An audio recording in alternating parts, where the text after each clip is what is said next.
All right, here we are over on the south side of the pond, looking across at the stuff I was just showing you in the first part of the video. Oh, I forgot to mention, you can see where all that hay is down by the hazelnuts and the chestnuts and the blackcurrant, which I might have forgotten to mention. I undersowed that with clover, so that clover will come up and hopefully outcompete weeds and fix nitrogen and help build that soil. Over here on this side of the pond, these are elderberries that I put in last year, 3 of them, and they're just starting to see some signs of life down low, which is satisfying to see them coming back. That's just the past couple days. There's some sprouts coming up with the elderberry. This is I put in some mint here last year. That hasn't started to do anything yet. But my idea is to have an understory of mint over here on this area with the elderberry, something aggressive to outcompete the sod.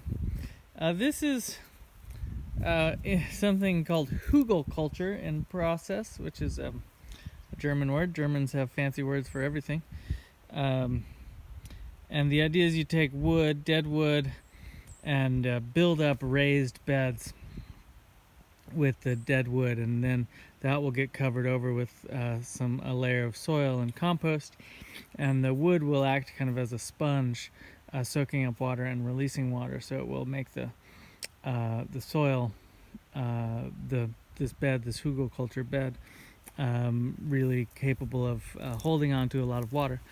And I'm going to use it to extend this area with the elderberries to get more elderberry in there. As you can see, I have a water situation. I have a lot of damp ground, and one of my big challenges going forward with this piece of land is trying to figure out how to move some of this water to more productive places.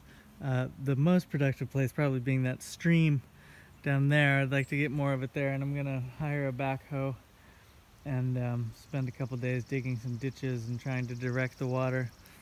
I might down the road put a second pond down there to be able to have a little bit more control of over the level of this pond. I think this pond keeps the water table really high, so I also want to put in an outlet valve on the pond, so come spring be able to lower the level of the pond, which gets a ton of runoff. All that way, everything slopes down to this place, the basin, and there's a couple swamps in that direction, so it gets a lot of water coming off the hills, and it all ends up in this pond, and then it keeps the water table real high. So if I had an outlet valve, and if I could in the spring have the pond be a foot or two lower, get the water down maybe into a holding pond there, and then eventually into the stream, and get some of this really damp ground, just, I mean, more pleasant to walk on, and down the road more functional, able to plant more fruits and nuts and vegetables and flowers, which is just so much fun.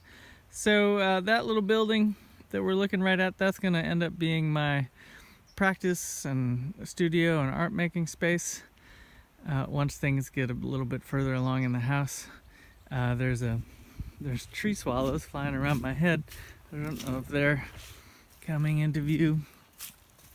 I've planted, we're walking up towards a quince tree that I've planted this year by the studio, and this is a Juneberry that's about to leaf out, and then we'll make some beautiful white flowers. Moving over here towards the wood pile, towards this was last year's raised bed. The garlic is coming up, looking pretty good. A little patchy down here on the northwest corner of the bed, but pretty good emergence and vitality on about 2/3 of the bed. I put this in at the end of the season last year, and again it's got that hugelkultur thing going on, so there's some dead wood under it. I think it's settled quite a bit. I mean, it's probably lost, the soil was up near the top of the raised bed, so it's settled by at least 3 inches, maybe more. So after the garlic harvest I'll top this back up. I've been getting the wood, starting to split and stack some wood for next year. Put in some forsythia over there in front of the spring head. This is a wee little magnolia tree that clearly is not going to do much in terms of blossoms this year, but come back in 20 years and that should be impressive.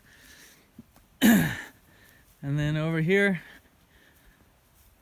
some flowers in front of the house, and this sweet cherry tree that did really well last year, likes this spot obviously, put on a lot of growth.